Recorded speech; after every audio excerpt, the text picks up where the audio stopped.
Today, we are going to look at how to use general equation of a circle to derive basic trigonometric identities.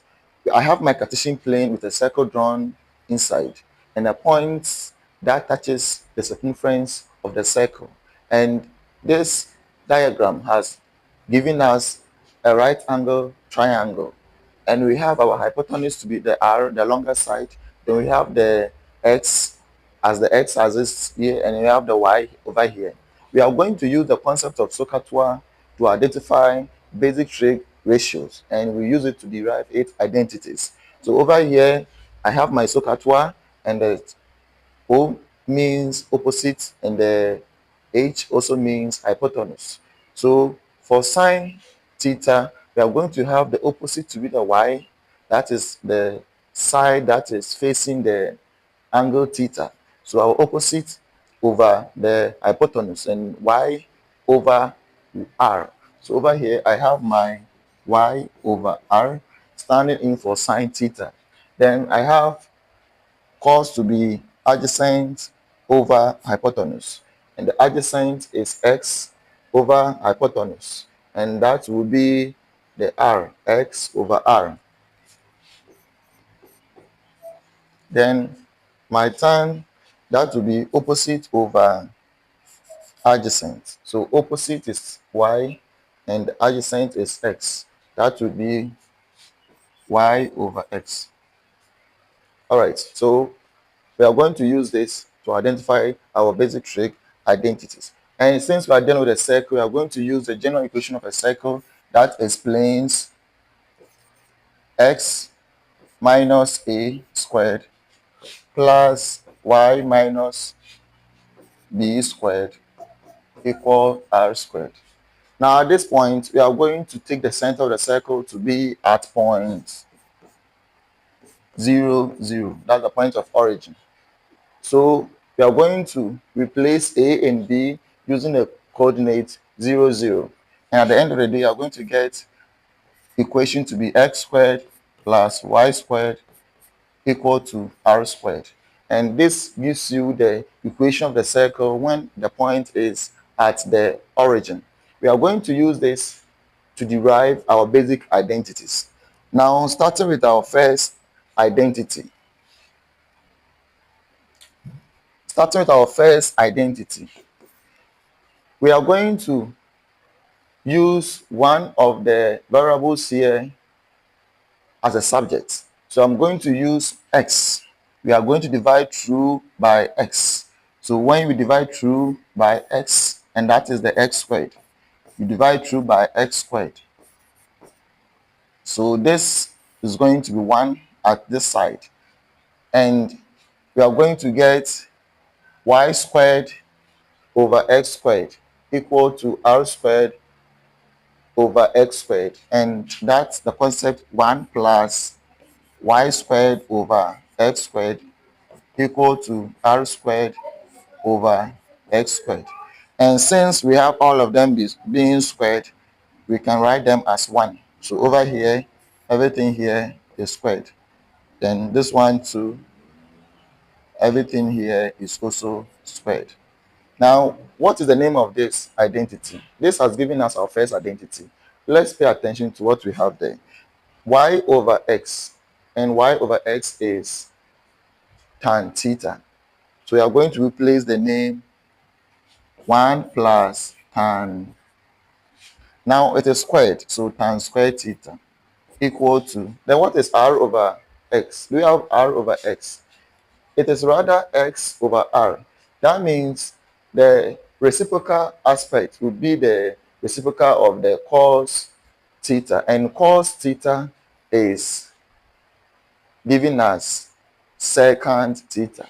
So secant theta, that is sec theta, is a reciprocal of cos theta, and that will be r over x. So this one is going to be sec square theta. So this is our identity. So 1 plus tan square theta. So taking this one off, we have 1 plus tan square theta is equal to sec square theta. That is our first identity we have derived.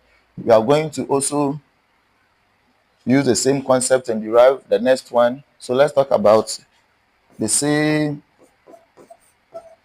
equation.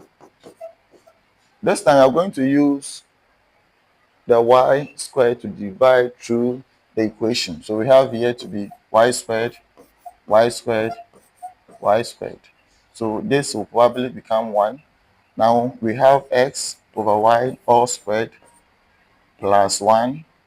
Then we have here r over y all squared. All right, so now what is the name? Let's derive the name from this identity or ratio.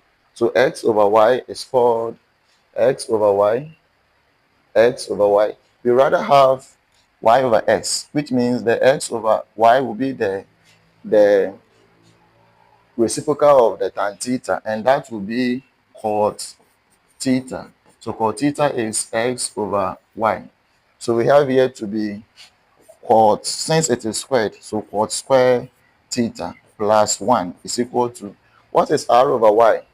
r over y, r over y is the cosec, that is the reciprocal of the sine. So cosec theta, and that will give you r over y. So cosec theta over here, r over y would become cosec square theta. This has also given us another identity. So we have cot square theta plus 1 equal to cosec square theta. This serves as another identity. Now let's also derive another identity from this equation. So I have here to be,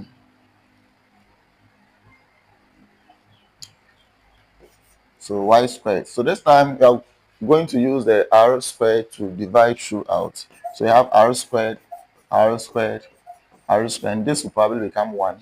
So we have here x over r squared, then we have y over r squared, and this is 1. So what ratio would this represent? X over r.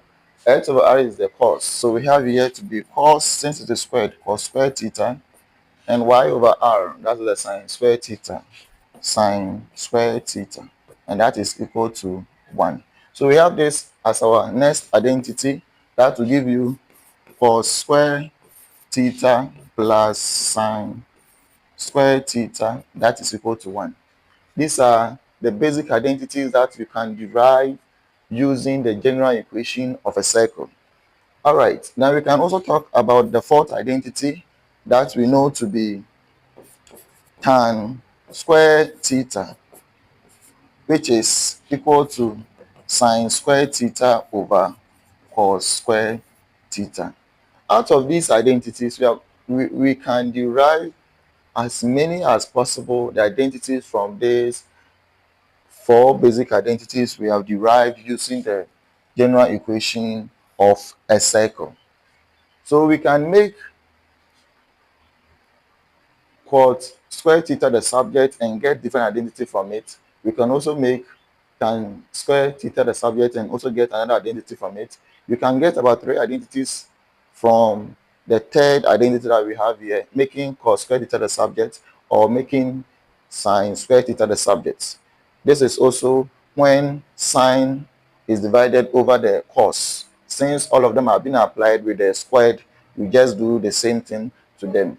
These and many more identities we'll be talking about, and in our next video, I'm going to use these identities to prove the quality of this identity, how this identity works in our mathematics. So we're going to prove the identity, the quality of it, and many others.